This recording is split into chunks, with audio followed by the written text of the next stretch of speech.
Back on Newsmaker Saturday, feast your eyes on this because our next guest is the master behind these images. Well, I guess the master is Mother Nature, but Mike Olbinski has captured images like this for years, and it is absolutely captivating.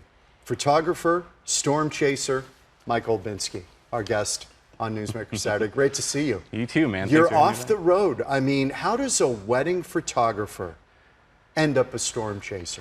Actually, I almost think it's the other way around. I love storms. I started taking pictures of storms first, and if I want to do photography full time, I'm probably gonna have to figure something out. So I started doing weddings. People asked me, and I started doing them to pay the bills, to make some money, because then it would kind of fund chasing and going out and doing that. And then, of course, eventually I quit my job, and chasing became another part of my job, and so kind of have two. This is like George Benson, playing the big arena and paying the bills, but then he goes to the jazz club after the gig to do what he loves. Exactly. That's what it's like. Yeah. Let's show one of your shots here, and I'm just gonna, I want people to get a sense of what you do.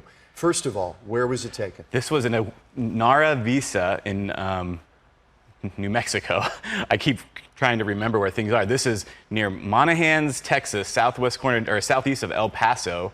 Random place I'd never been before. Yeah, don't rush through these, guys. I want to take a second here and absorb this and actually break them down.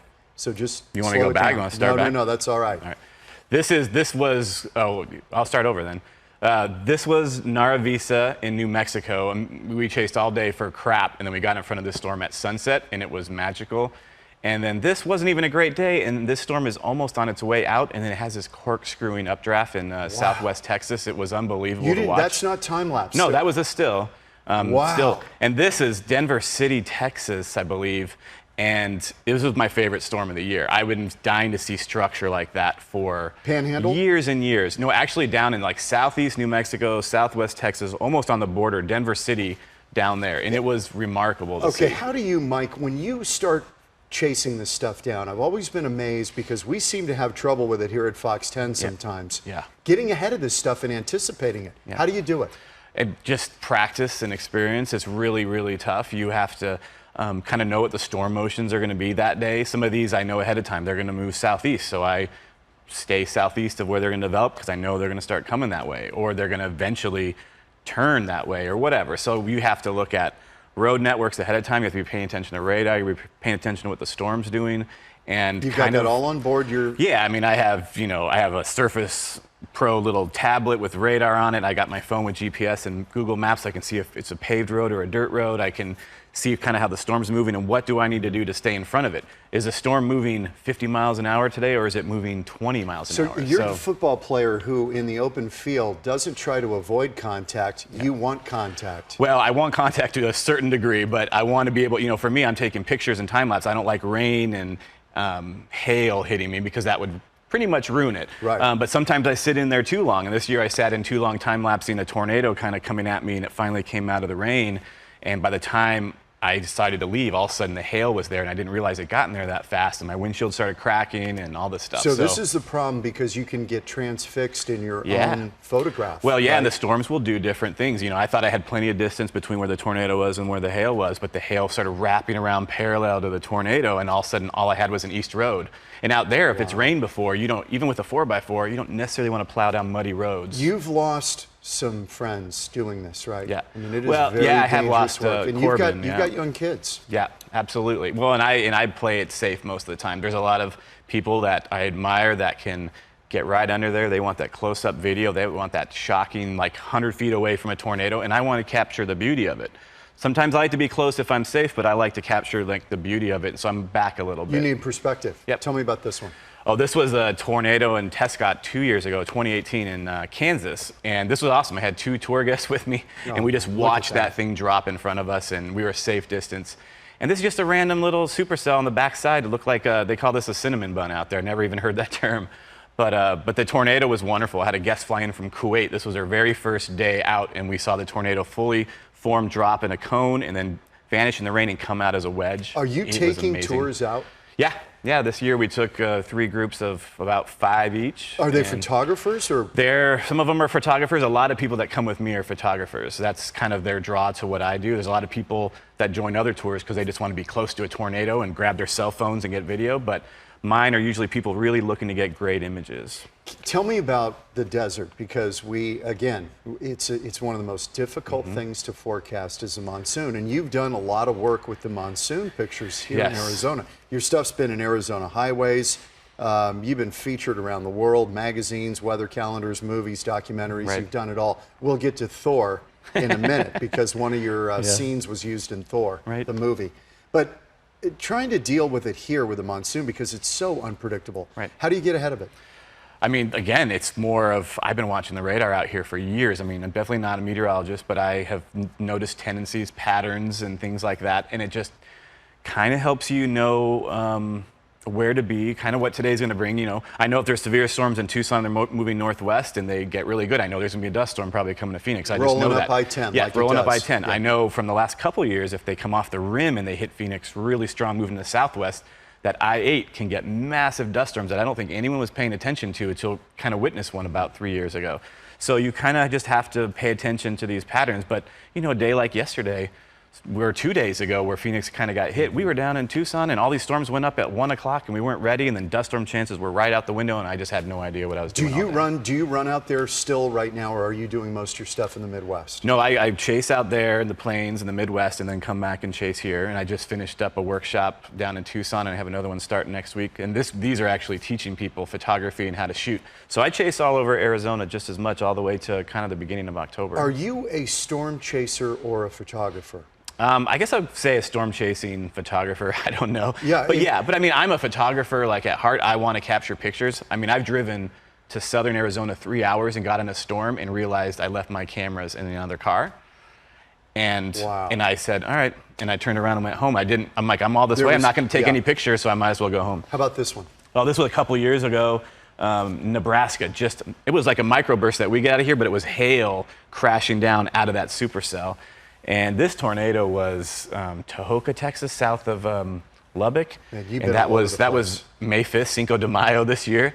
And that was awesome. That was a great storm. I was on it, saw the tornado happen, and I got in front of it a few times and had some great kind of just, I don't know, gnarly, like crazy time lapses of swirling and dust getting sucked up into this thing. It was. Do you know when you've got it? When you've got the picture? Yeah, I mean, I had that tornado. I knew I had it wide angle. I knew that the supercell in Denver City, I knew when I got it, I'm like, this is it. It's coming right at me. It's slow. I'm here for like 20 minutes time lapse. I go, this is awesome. This is my shot. Like, I've been dying to get at something like this. So I know the ones that are going to be good.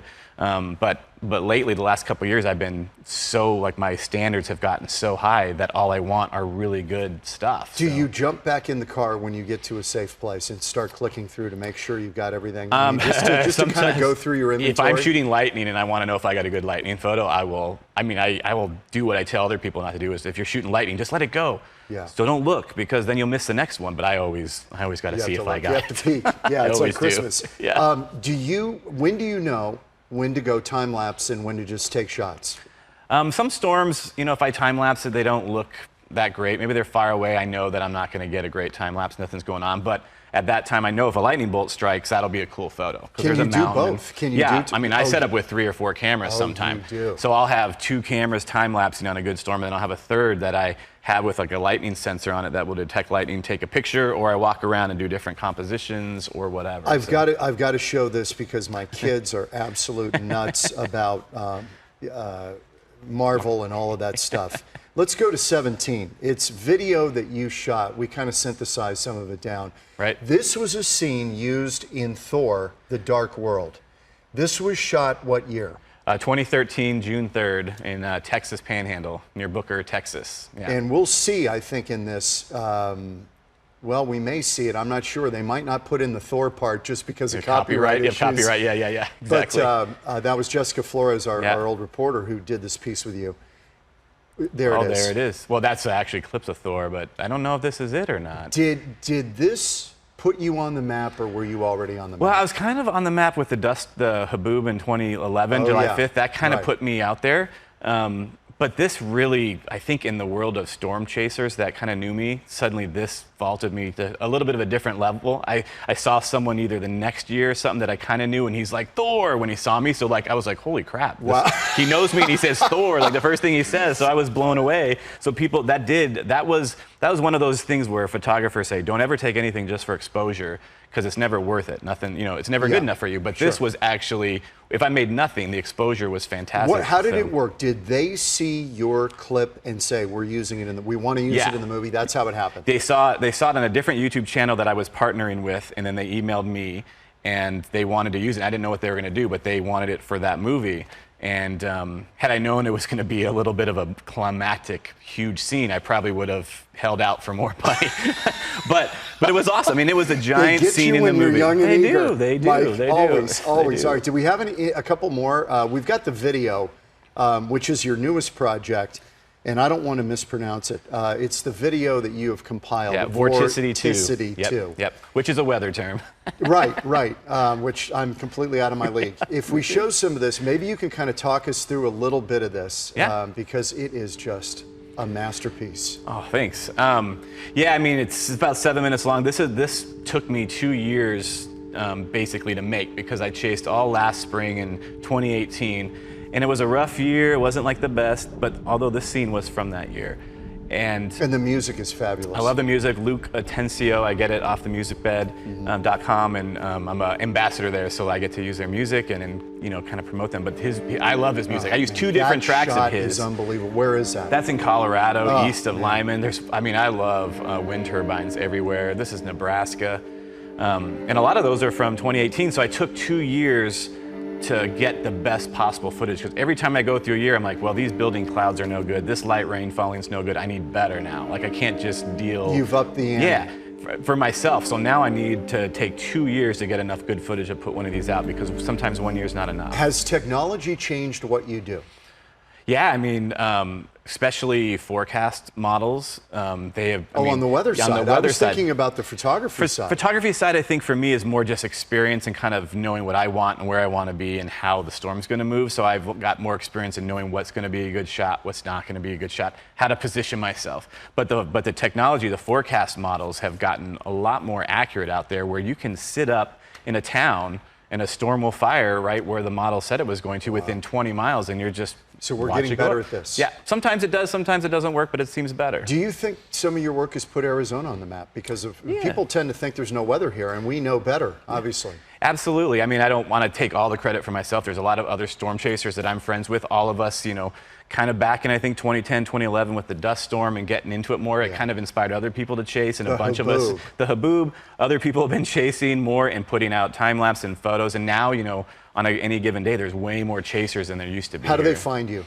On the web? On the web, look up my name. Mike Olbinski. Yeah, Mike Olbinski, OLB. Right. But you can I'm on literally almost everything except Snapchat, because I don't understand Listen, we appreciate the relationship with you through the years, and I just admire your work, admire your tenacity, and keep doing what you're doing. Thank you, I appreciate it. Okay. Mike Olbinski, we're back in a minute on Newsmaker Saturday. Thank you, that was great. Awesome, man. Awesome. That was good.